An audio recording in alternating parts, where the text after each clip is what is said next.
Avec près d'une trentaine de passionnés qui se succèdent chaque jour à 9h25 pour nous parler de cinéma, d'architecture, d'astronomie, de livres et aujourd'hui de philosophie. Jean-Luc Nativel, bonjour.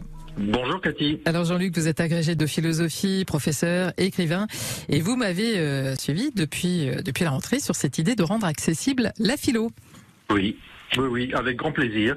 Et comme j'ai été très heureux de faire ces petites chroniques avec vous, Cathy, et que c'est aujourd'hui la dernière, donc, j'ai souhaité m'arrêter sur l'expression bien connue « les meilleures choses ont une fin ». Alors on y entend généralement deux sentiments négatifs, la nostalgie déjà, du moment, de la période qui est en train d'arriver à son terme et qui sera bientôt du passé. Et puis le regret que ce même moment, que cette même période ne puisse se prolonger indéfiniment. Une telle expression en dit donc beaucoup sur la conscience que nous avons de nous-mêmes, sur notre rapport au temps et même, osons le mot, sur notre rapport à la mort. C'est que pour paraphraser plein de philosophes qui ont réfléchi là-dessus, de Kierkegaard à Sartre en passant par Heidegger ou Merleau-Ponty, l'être humain c'est l'être mortel par excellence, notamment parce qu'il est doté d'un passé, d'un présent et d'un avenir.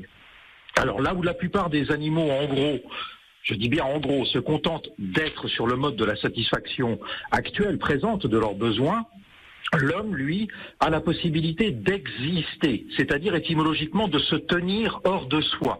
Il se transporte dans le passé par la mémoire et dans l'avenir par sa faculté de se projeter, ce qui veut dire se jeter au devant de lui-même. Et c'est donc ça qui fait de l'homme un être mortel ?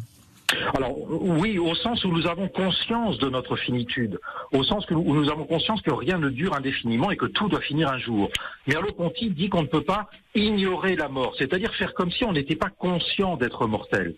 En nous donc s'oppose le savoir que nous sommes mortels et le désir de ne pas l'être, le désir d'être éternel, si l'on entend par là l'idée de vivre un temps infini. Notez que le trait d'humour de Woody Allen relève à peu près le paradoxe. L'éternité, c'est long, surtout vers la fin, disait-il. Mais faisons plutôt avec Sartre l'hypothèse d'une durée de vie infinie. Si ma vie est sans fin, j'enlève toute valeur à mes choix au bout du compte. Il n'y en a aucun que je ne puisse faire à un moment ou à un autre. Une vie immortelle me permettrait d'épuiser tous les possibles. Mais sans contrainte de temps, nous ne serions pas plus libres ni plus heureux pour autant. Au contraire, nous n'éprouvons liberté et bonheur que parce que nos choix nous engagent ici et maintenant en étant irréversibles au sein d'une vie à la durée limitée. Et donc là, il y aurait une incitation au fameux Carpe Diem ? Alors oui, à condition de bien comprendre cette formule que l'on doit à Horace, qui était un poète d'inspiration épicurienne.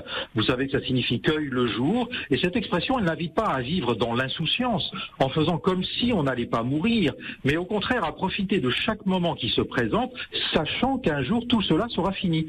Le stoïcien Sénèque disait à peu près la même chose. Hâte-toi de bien vivre et songe que chaque jour est à lui seul une vie. Voilà pourquoi nous pouvons inverser la lecture que nous faisons de notre formule « les meilleures choses ont une fin ». Au lieu d'en faire une lecture nostalgique et triste, voyons-y de quoi nous réjouir en comprenant que c'est parce que les choses ont une fin qu'elles peuvent être bonnes, et pour certaines même meilleures que les autres. Et c'est ainsi que, peut-on l'espérer, bien que devant se passer désormais de mes chroniques une fois par mois, la vie de vos auditeurs, chère Cathy, n'en perdra pas pour autant toute valeur. Et en tout cas, on pourra réécouter celle-ci, puisqu'elle est podcastée sur francebleu.fr. Jean-Luc Nativel, votre actualité, eh bien, c'est la parution poche de votre roman, Le Promeneur de la Presqu'île. Il était sorti il y a 10 ans, roman primé, plébiscité par le public, réédité à Côté Édition. Et là aussi, toutes les infos sur francebleu.fr. Merci, à bientôt.